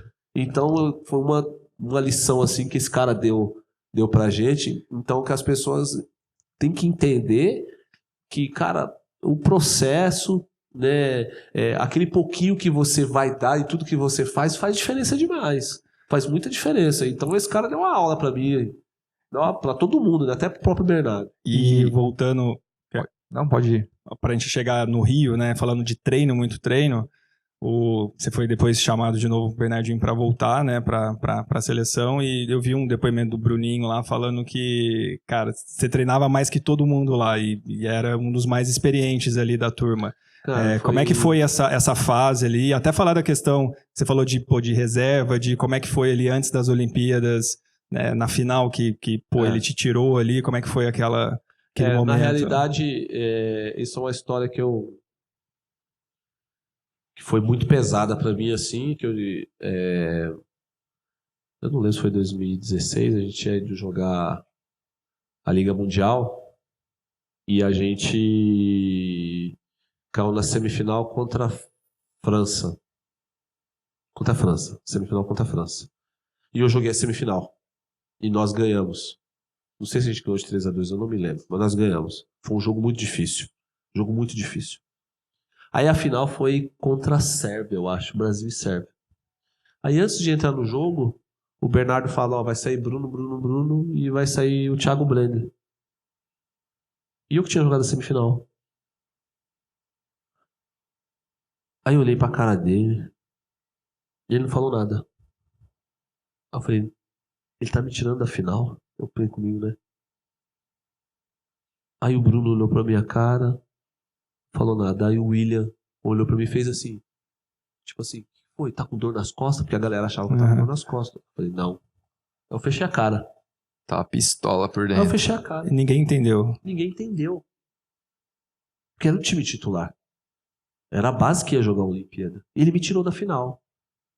Aí o Tabacho, que era o auxiliar técnico dele, veio assim, olhou pra minha cara, pegou no meu braço assim, falou assim, você confia em mim? Eu falei, eu confio em todo mundo. Aqui. Eu confio em todo mundo. Mas eu tava bravo. Eu fiquei quieto. Ele falou, então entra lá dentro e ajuda o time. Mas eu tava querendo matar os caras. Eu queria pegar aquela comissão técnica de porrada, todo mundo. Falei, não é possível, cara. Porque eu não tava na seleção, eu tinha voltado. Até uma pergunta também, por que você voltou depois? Pode contar pra gente. Houve o anúncio que o jogo seria no Rio de Janeiro, meu filho Marlon me ligou e falou assim, pai, o senhor viu? Eu falei, o quê? A Olimpíada vai ser no Rio de Janeiro. Eu falei, o que tem? Ele falou, vai lá, volta, ganha o ouro e vem embora. Eu falei, moleque, vai se ferrar. Facinho, né? Como se fosse fácil. Aí meu filho Matheus do meio, mesma coisa. Aí meu filho Martin, mesma coisa. Eu bloqueei os três. Falei, vai encher o saco de outro. Como se fosse fácil ganhar um ouro. Vai lá e joga e ganha. Vem embora.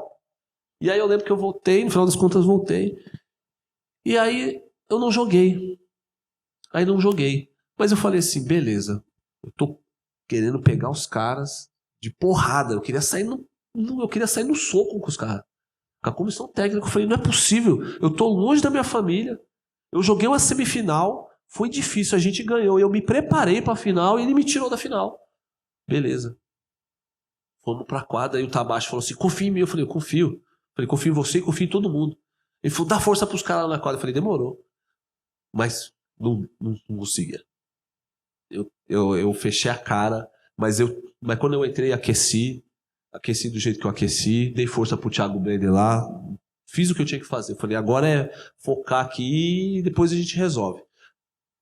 Perdemos a final. Perdeu porque perdeu. Não é perdeu porque eu não joguei. Perdeu porque perdeu. Se eu tivesse lá, ia perder também, do mesmo jeito. Não é pra perder, perdeu. Não porque o Thiago Brenner jogou, porque alguém jogou. Não, perdeu porque a Sérvia foi melhor, ponto. Voltamos pro hotel, tava com o Wallace no quarto, eu e o Wallace. Aí aquele clima muito ruim. Não jantei, falei, não vou jantar. Meu filho Marlon, por que você não jogou? Eu falei, eu não quero falar. E desliguei o telefone. Todo mundo começou, um monte de gente me ligar, repórter, por que você não jogou? O que eu fiz? Celular, pum. Falei, não quero saber. Então eu no quarto com o Wallace, eu falei, olha, esse telefone aqui vai tocar. O telefone do quarto. Ele falou, e o Wallace não entendeu, o Wallace tava brabo, né, porque tinha perdido. Ele olhou pra mim e falou, como assim? Esse telefone vai tocar. Ele falou, o que você tá falando? Eu falei, vai tocar, eu vou atender, eu vou descer lá embaixo, eu tenho certeza que esses caras estão em reunião, ou eles vão me cortar da Olimpíada, ou eles vão me pedir desculpa. Ele, você tá maluco? Ou eles vão me cortar hoje, ou eles vão me pedir desculpa. Deu 30 segundos, o telefone toca. Eu atendi. Era o Fiapo. Fiapo era o nosso fisioterapeuta. E aquele sotaque carioca dele, ele só me chamava de monstro. Ele, monstro sagrado. Ele fala, aí ele, ô monstro. Eu falei, fala Fiapo. Ele falou, desce aqui. Eu falei, tô indo. Pau. Desliguei. Aí fui numa sala. Só que nisso o Bernardo já tinha cortado o Murilo, Isaac e Thiago Brenner. Ele já tinha cortado os três. Eu não sabia. Ele já tinha cortado lá. No hotel mesmo, lá. No hotel. Acho que ele já tinha cortado. Foi isso ou cortou depois? Enfim, não sei. Mas cortou lá no hotel. Aí cheguei numa sala bem grande. Tinha uma cadeira. Aí tava Bernardinho, Fiapo, Tabachi, Rubinho. Agora eu não sei se era o Dr. Ney. Acho que era o Dr. Ney. O médico tava assim. Aí eu sentei. Falei, pode falar. Falei, pode falar. Aí o Bernardo começou a falar, gaguejar, tipo, não, a gente tomou a decisão errada. Aí não sei o que ele começou a falar, eu já parei na hora. Eu falei, pode parar. Falei, cara, você me tirou da final, cara. Falei, eu me preparei. Você me tirou da final. Você me tirou da final. E eu me preparei pra jogar. Aí ele pegou e falou assim, porque a gente quis fazer um teste por causa dos números do Thiago Brenner. Eu falei, não se faz teste em final. Mas eu não falei desse jeito, eu tava exaltado. Eu tava muito exaltado. Eu falei, você me tirou da final. Eu falei, você me tirou da final. Você não sabe o quanto eu me preparei para ganhar o jogo de ontem contra a França e para poder jogar esse jogo hoje. E você me tirou da final. Aí ele começou a falar, eu comecei a gritar e ficou aquele negócio. Homem, discussão de homem mesmo. E aí o Tabachi falou, calma. Eu falei, calma o caramba. Não falei, calma o caramba, né? Sim. Pode falar também se quiser. Aí começou aquele negócio tal. tal, não sei o que, e vai... Mas eu arrebentei os caras também. Porque eu achava que eu tava na razão. Podia não estar. Mas pra mim, eu achava que eu tava na razão e eu achava que eu tava fazendo a coisa certa. Aí ele pegou e falou assim pra mim... Eu posso contar com você? Eu falei, eu quero te pedir desculpa, eu quero saber se daqui pra frente eu posso contar com você. Aí eu peguei e falei, seu Bernardo, você pode contar comigo qualquer hora. Quero saber se você precisa de mim. Porque qualquer pessoa que fala que conta comigo, pode contar comigo. É pra empurrar o carro, é pra ajudar alguém. Eu vou estar disponível 24 horas por dia. Eu falei pra ele, eu tô disponível pra qualquer coisa. Eu te faço uma pergunta agora. Você precisa de mim? Eu falei pra ele, você precisa de mim? Quero saber se você precisa de mim. Se você precisar de mim, tá tudo certo. Se você não precisar de mim, eu vou torcer pra vocês na Olimpíada. Boa sorte. E vou virar minhas costas e vou sair daqui agora. Eu quero que você responda. Você precisa de mim? Falei isso duro na frente de todo mundo. Aí ele falou, a gente precisa de você. Aí eu peguei na mão dele, virei as costas e fui pro quarto. Aí cheguei pro Wallace. Eu não te falei? Falei que eles iam pedir desculpa pra mim? Aí ele falou, o que aconteceu? Aí contei a história e falou, não tô acreditando. Falei, pois bem. E aí ele cortou na viagem, lá no hotel Murilo, Isaac e Thiago Blender. E aí a gente voltou, eu botei a pedra em cima da história e fomos pro Rio. Aí quando eu cheguei no Rio de Janeiro, pra gente treinar pra Olimpíada, eu desci da van, pisei em Saquarema e falei, o que eu tô fazendo aqui? De novo. Aí... E o que você pensou, cara, em 2016 aí nos treinos, cara? Então, eu voltei... Na minha cabeça, quando o Bernardo, a gente conversou pra eu voltar, na minha cabeça eu não tinha voltado porque minha manchete era mais bonita, porque meu toque era mais bonito, porque eu era o Serginho do vôlei. Não. Na minha cabeça eu tinha voltado pra liderar aquele grupo pelo exemplo. O que eu tinha sido, eu tinha que dar bons exemplos. Eu botei isso na minha cabeça. E realmente, e o Bernardo também. Quando eu cheguei lá, eu botei na minha cabeça que ninguém naquele lugar ia treinar mais do que eu. Ninguém naquele lugar ia treinar mais do que eu. Se eu tivesse que dar 50 peixinhos de manhã, eu ia dar 200. Eu não queria saber. Quer ficar com ela? Não. Só mais um pouquinho. Pode ficar. Vou deixar aqui em E cima. eu falei, eu não quero saber, ninguém vai... meu, obrigado. E aí eu peguei e falei, ninguém vai treinar mais do que eu. Nossa, quanta medalha, né? E no final das contas, aquilo foi contaminando os meninos. Os meninos olhavam eu treinando e falavam assim, cara, a gente não pode treinar menos que o velho. Esse tiozinho aí. O velho tá treinando demais. E o que acontecia? Mas não era só os treinos, mas eram os pequenos gestos. Exemplo, o Bruno caía no chão, dava um peixinho, ficava aquela mancha de suor na quadra. Eu pegava o rodo, eu saía e secava. Porque era necessário secar a quadra naquele momento pro cara treinar, pra gente não perder tempo. E eu secava a quadra e eu ficava com o rodo. Aí eu treinava, eu caía no chão, via 5 pra secar a quadra. E eu falei, cara, tá acontecendo. Falei, tá acontecendo um negócio. É isso. E a gente começou a se fortalecer nesses pequenos gestos. Porque a gente já fazia isso lá em 2001. A gente já fazia isso. Porque voleibol não tem roupeiro não, viu, gente? Você carrega a sua roupa. Acabar o jogo, vai pra debaixo do chuveiro e toma banho com a roupa, com sabão e se lava ali. Não é que chega lá, voleibol, você tem 50 camisas de jogo, o roupeiro deixa lá dobradinha. Não, senhor. Você carrega a sua roupa. A bola de treino, você tem lá o saco com 6 bolas, a gente tinha que carregar. Muitas eu deixei em algum aeroporto para não ter que treinar, né? O Bernardinho vai escutar isso e falar, eu sabia que você era um... Tava faltando bola lá. Tava faltando bola. E os caras começaram a entender que era necessário aquilo. Entendeu? Então os caras olhavam para mim e falavam, cara, a gente não pode treinar menos que o velho. O velho tá treinando demais. E foi uma das formas que eu achei para fazer com que os meninos evoluíssem. Porque de 12 atletas, apenas 4 tinham jogado a Olimpíada. Era eu, Lucão, o Bruninho e o Wallace. O restante não tinha jogado a Olimpíada. Nunca tinha pisado. E pensa, em casa. Maracanãzinho, todos os ingressos do voleibol vendidos. Voleibol depois da novela. O vôlei, vamos assistir o vôlei. Depois da novela, já vamos engatar aqui. Por quê? Porque o vôlei vai ganhar. Pressão, hein? Puta pressão. Não, vamos assistir o vôlei vai ganhar 15 mil pessoas. E pra ganhar? Esse é o problema. Cara, eu vou te falar. E o meu quarto era um quarto da resenha, né? Eu tava com o Wallace lá e a gente ficava lá e os meninos toda hora vinham, não, tô nervoso. E ficava aquele negócio. E a gente caiu no grupo da morte. A gente fez a estreia contra o México e a gente conseguiu perder o primeiro set pro México, cara. Eu falei, ferrou. Água abaixo. Nada contra os mexicanos, contra a seleção, mas é uma seleção tecnicamente muito inferior à nossa. E a gente não pode perder um set pro México no Maracanãzinho. Eu falei, meu Deus do céu. Vai ser um vexame. O México. Enfim, sei que na fase classificatória a gente perdeu 2 jogos pro Canadá e eu acho que pra Itália. E aí a gente foi fazer um jogo de vida ou morte contra a França. A gente tinha que ganhar aquele jogo. Se a gente ganhasse, a gente continuaria.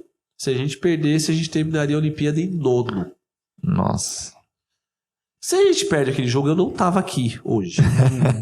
Certeza. Eu não estaria aqui.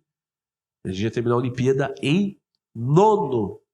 Pensa no Brasil. Vexame. Em casa. Você numa Olimpíada, no Rio de Janeiro e tal. Enfim. A gente caiu nesse grupo, tinha que fazer esse jogo e tal. O Bernardo faz uma reunião, aí a gente fez uma reunião lá. E, porra, eu conversei, e aí eu pedi a palavra, que eu queria falar com os caras, e aí começamos aquele discurso. E eu tava muito angustiado, cara. E aí eu pedi pros caras, tinha feito uma pergunta pra eles, se eles tinham visto alguém na UTI. Daí todo mundo ficou quieto me olhando assim. Ninguém respondeu, né? Isso foi na noite anterior ao jogo, depois da reunião do Bernardo. Aí eu peguei e falei, galera, eu tô muito angustiado. Amanhã a gente tem um jogo de vida ou morte. E eu tô morrendo. Falei, galera, eu tô morrendo. E meu filho Matheus, quando nasceu, ele ficou 11 dias na UTI, entre a vida e a morte. E eu vi meu filho na UTI. E hoje eu tô na UTI, cara. Amanhã é um jogo de vida ou morte. Se a gente perder, eu vou morrer. Não vou morrer pra vida. Mas eu vou morrer pro esporte. Esportivamente falando, eu vou morrer. E eu, como líder desse time, o mais velho desse time, eu tô pedindo pra vocês, não deixem eu morrer amanhã. Joguem por mim. Não é pelo Brasil. Não é pela torcida. Joguem por mim amanhã. Vocês, se perder amanhã, vocês vão ter outra oportunidade. Vocês são novos. Eu não tenho outra oportunidade. Eu tô respirando por aparelho. Eu tô pra morrer. Todos os caras levantaram, começaram a chorar. E todos eles me abraçaram. O Bruninho chegou e pegou na minha mão e falou assim, ó, amanhã você não morre. No cara ele chegou e falou assim, amanhã, Sérgio, eu não te deixo morrer. Todos eles vieram. A gente foi pro jogo e a gente passou. Não sei como é que a gente passou. Mas a gente passou porque a gente tinha uma causa. Era essa causa. Porque se a gente não tivesse causa, era mais um jogo que a gente tinha perdido. E a gente antecipou as oitavas de finais que não existe. Existe as quartas. Não existe oitavas de finais.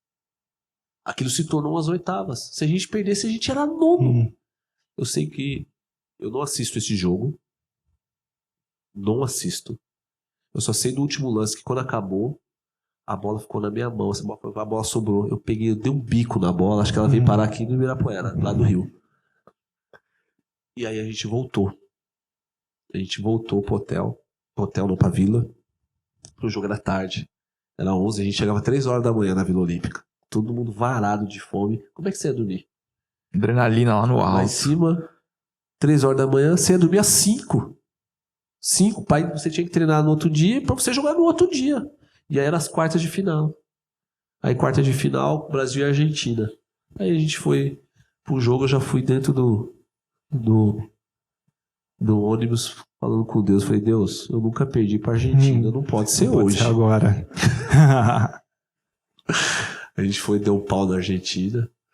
3-0, eu acho que foi. A gente voltou, semifinal contra a Rússia. Mas não é possível essa Rússia de novo. Os grandão aí. Aí os caras vão no meu quarto.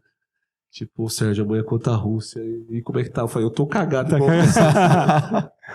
Aí a gente vai dar um pau na Rússia.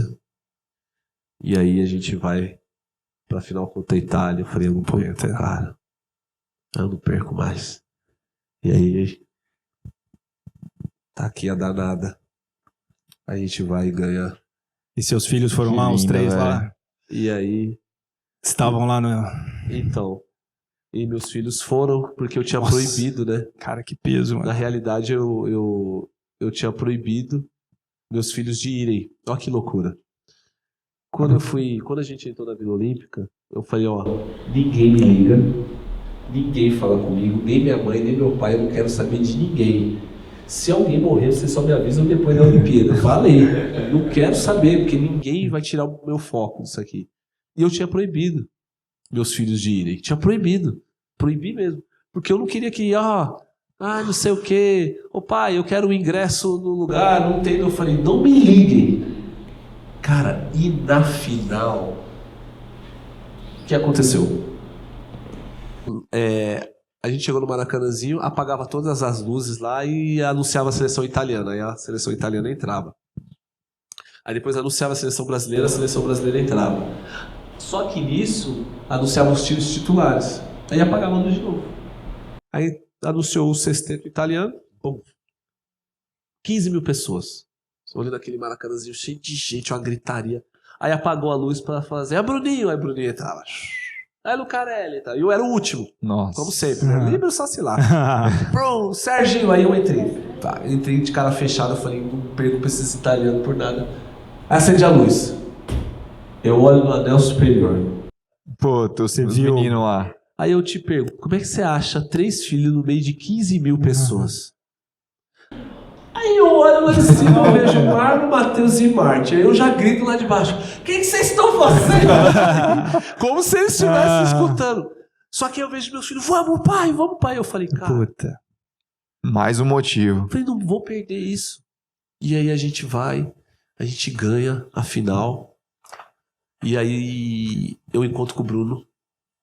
A gente ali cai os dois ajoelhados assim, ó. E ele começa a pegar na minha mão e me agradecer. E ele falava, obrigado. Ele falava assim, obrigado. E eu falava assim pra ele, cara, falei, pode chorar. Eu falava, chora. Essa imagem é muito legal, tem no YouTube. Eu falo, cara, chora. Pode chorar, você é campeão olímpico. Eu não te falei, eu falava pra ele, eu falei, você vai ser campeão olímpico, eu vou te fazer ser campeão olímpico. Ou senão eu não me chamo Sérgio, eu falava pra ele. Eu falei, você vai ser campeão. E ele chorava. E ele pegava na minha mão e ele falava assim, obrigado. E eu falava, chora. Eu nem lembrava que eu era bicampeão olímpico. Eu não lembrava. Aí teve a cerimônia. Aí na hora que eu abaixei pra pegar e sair e colocar, aí eu desmoronei, cara. Aí eu falei, acabou. Dever cumprido. Aí eu falei, acabou, desmoronei. Eu falei, graças, aí chorando. Aí acabou todo aquele auê lá. A gente entrou dentro do ônibus. Consegui pegar os 3. Eles invadiram a quadra. A gente foi pro ônibus. A gente foi pra uma churrascaria. E aí a gente tá na churrascaria ali. Aí tava todo mundo bebendo. Eu não bebo, os caras se divertindo, bebendo, comendo. Todo mundo, um monte de gente familiar. Todo mundo lá, um monte de TV, a gente com as medalhas lá. Aí eu falei, Marlon. Ele falou, o que foi, pai? Eu falei, vambora. Ele, o quê? Eu falei, vambora. Como assim, pai? Quero ir pra casa. Eu falei, quero ir embora. Você tá maluco? Pai, vamos festejar, pai. Isso é bicampeão olímpico. Eu falei, o que tem? Ele falou, não. Eu falei, vamos embora. Ele falou, pai, pelo amor de Deus. Só tem 4 medalhas olímpicas em casa. Ninguém tem. Eu falei, não, Marlon, eu quero ir embora. Ele falou, não, pai, nós não vamos embora. Eu falei, vamos embora agora. Ele saiu bravo. Aí pegou o carro, a caminhonete, de caminhonete. Aí o Marte falou, pai, eu falei, não vou embora, Marte. Passamos na Vila Olímpica, joguei as malas em cima da caminhonete, pegamos a adulta e viemos embora. Direto pra Pirituba. Direto pra casa. Quando foi na segunda-feira, eu dormi o dia inteiro. Quando foi na terça-feira, eu fui buscar o Martin na escola. Foi a melhor sensação do mundo. Foi ter ido buscar meu filho na escola. Que demais, velho. Caramba. Falei, acabou. Falei, agora é viver a vida. Até porque isso aqui, cara, isso aí não serve pra nada. Falo pras pessoas, isso aqui não serve pra nada. Isso aqui é só um símbolo, metal, enfim. Mas o por trás da medalhinha que é bacana. Você saber o que você lutou, as pessoas que você representa, não é o povo brasileiro. Você fala assim, eu vou jogar pela torcida. Não, no final das contas, as pessoas saem de casa por uma causa. Todo mundo sai de casa por uma causa aqui. Ninguém... eu vou correr porque eu gosto de correr. Duvido. Duvido que alguém corre porque gosta de correr. Duvido que alguém nade porque gosta de nadar. Tem algo aí. Tem algo a mais aí. Tem algo que move a gente. Tem algo que move a gente. Quando eu ganhei a bola de vôlei da minha mãe, eu falei, eu preciso mudar a vida da minha mãe, cara. Eu preciso mudar a vida da minha mãe. Porque quando eu trabalhava lá de office boy, eu dava o dinheirinho pra ela, falava assim, mãe, guarda esse dinheiro que um dia eu vou dar a casa pra senhora. Eu falava pra ela. Aí minha mãe, tá bom, filho. Aí quando foi 2006, a gente ganhou o Campeonato Mundial de novo, a gente foi bicampeão mundial. Aí eu comprei um terreno escondido da minha família, ninguém sabia. Aí eu fui e terminei, fiz uma casa pra minha mãe. Ninguém sabia dessa casa. Eu falei, agora eu vou matar essa velha do coração. Chamei ela, falei, mãe, vamos no churrasco na casa do Marcelo. Coloquei minha mãe dentro do carro, a gente foi andando. Parei na frente da casa. Minha mãe desceu e falou, filho, o Marcelo não mora aí não. Aí eu falei, mãe, a senhora lembra? Ela, o quê? Você lembra quando eu era adolescente que eu falava que ia dar uma casa pra senhora? Nossa. Ela olhou pra mim e falou, filho, você não fez isso. Falei, fiz, mãe. Tá aí. Essa casa é da senhora. Ela olhou pra minha cara e falou, por que você fez isso? Falei, mãe, porque eu te prometi.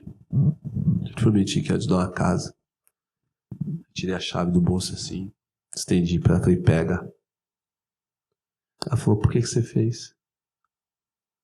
Eu te prometi. Estendi pra ela. Ela foi pegar a chave e falei assim, não. Falei, mãe, eu só te dou essa casa com uma condição. Ela falou, que condição, filho? Falei, sabe a casinha que a senhora mora? Eu fui criado. É quarto, cozinha e banheiro do lado de fora. Não sei. Vamos trocar? Vamos trocar. Ela olhou e falou assim, por que, filho? Aquela casa tá caindo. A casa tá caindo. Falei, não. Vamos trocar. Eu quero aquela casa lá. Se a senhora trocar comigo, eu te dou essa casa aqui. Tá pronta. E a gente trocou. Tem essa casa até hoje.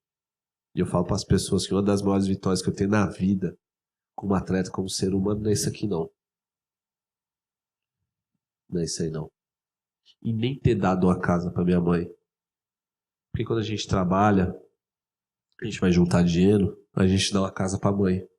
Basta a gente trabalhar. Só a gente trabalhar.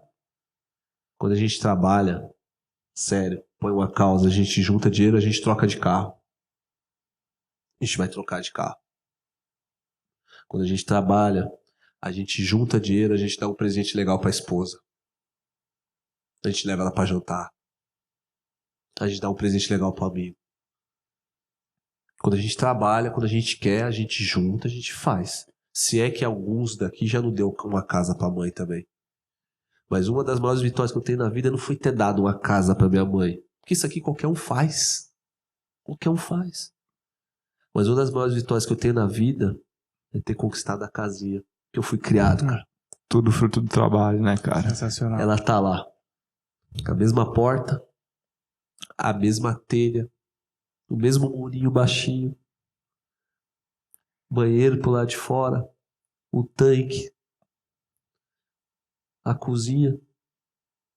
Tá lá, do mesmo jeito. Feinha, caindo aos pedaços. Eu tenho essa casa.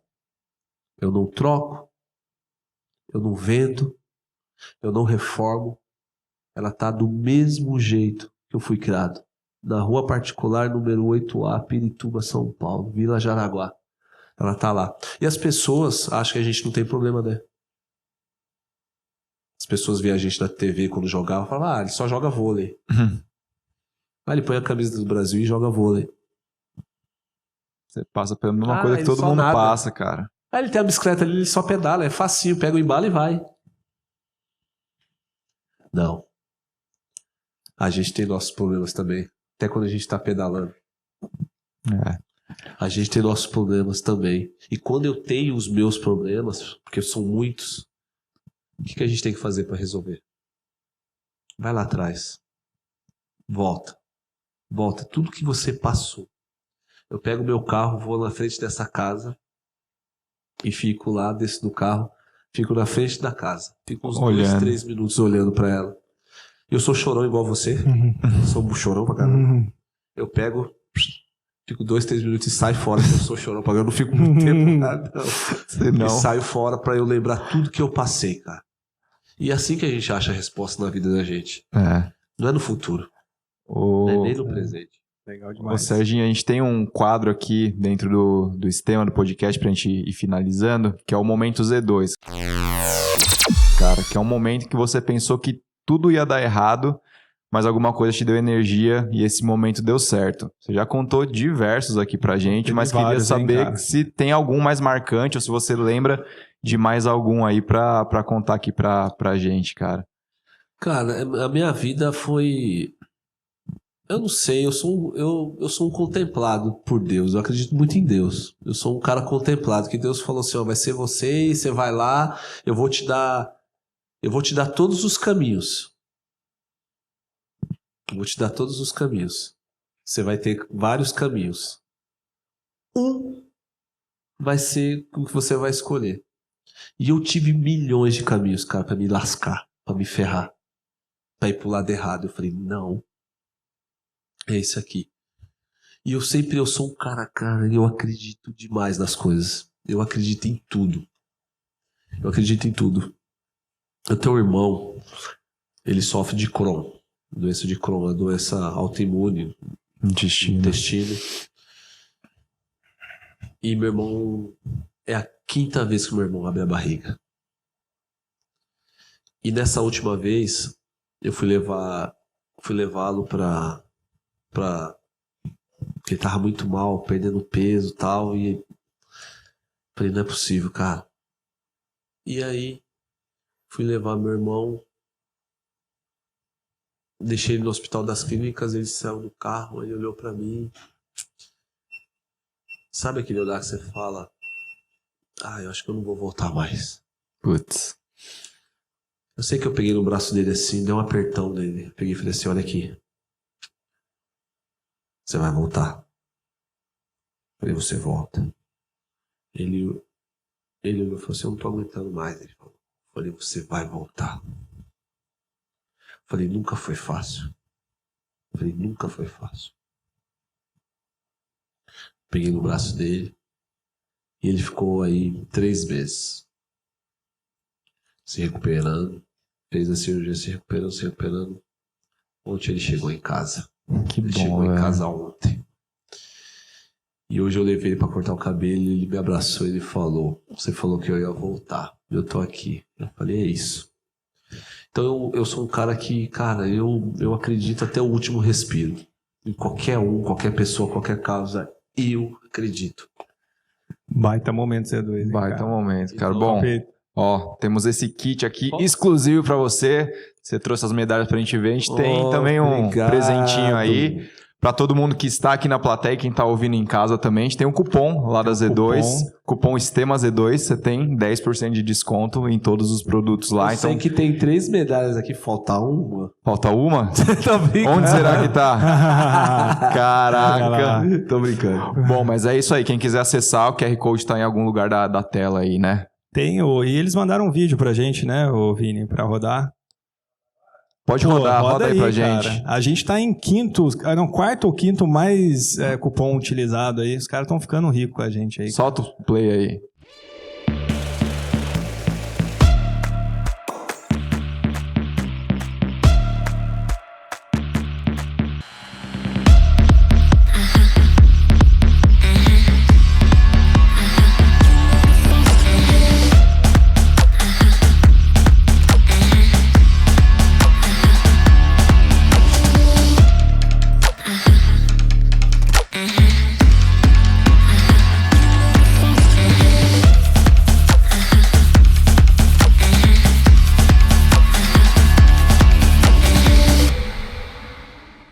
Muito bom. Agradecer a Z2 aí que tá sempre com a gente desde o início.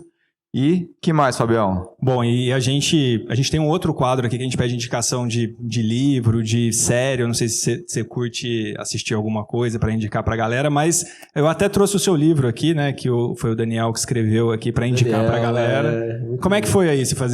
Deu muito trabalho aí para consulta? Não deu trabalho não, porque eu tenho que agradecer o Daniel Bortoleto, porque quando eu cheguei em São Caetano, ele era repórter do Lance. Eu não sei, cara. Eu acho que ele sentiu alguma coisa. Ele colou em você? Não, e aí a gente virou amigo e aí ele ia acompanhando tudo que eu fazia. No sentido, tipo assim, de jogo, ele sempre me entrevistava. E aí ele foi. Quando foi 2015 ou 2014, ele me ligou e falou assim: ô Escada, que tal a gente escrever um livro? Eu falei, pô, Daniel, para com isso, cara. Mó trampo. Escrever um livro, vou falar do quê? Ele falou, vamos falar de você. Eu falei, pô, Daniel, isso aí dá trabalho. Ele falou, não, tá pronto. Eu falei, o quê? Ele falou, tá pronto. Eu só preciso ficar uns dias com você só pra eu repassar uns negócios aqui e você me falar uns negócios. Aí eu falei, Daniel, você só pode estar de sacanagem. Ele falou, não, tá pronto. Aí ele falou, você autoriza? Aí eu peguei e falei assim, pô, Daniel, se alguém tivesse que escrever um livro, esse alguém é você. Então tá tudo certo.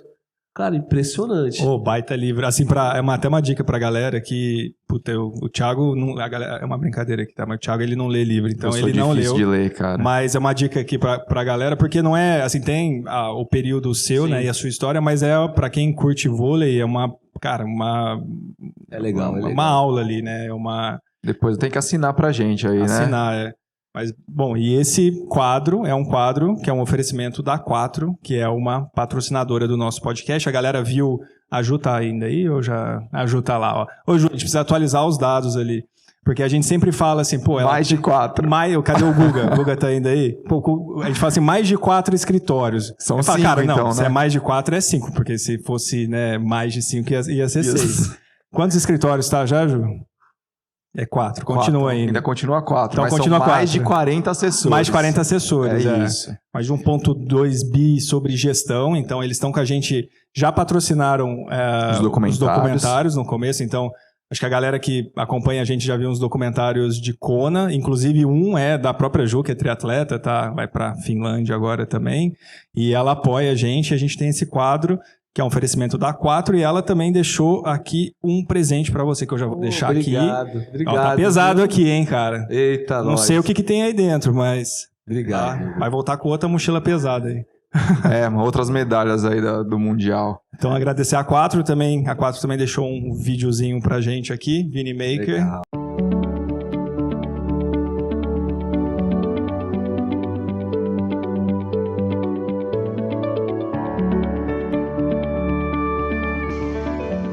A 4 Investimentos começou com um sonho grande de 4 pessoas que vieram do mercado financeiro e são inconformadas. E aí, junto com a XP, tiveram assim e começaram, né, com esse grande objetivo de transformar a vida das pessoas e transformar o mercado financeiro.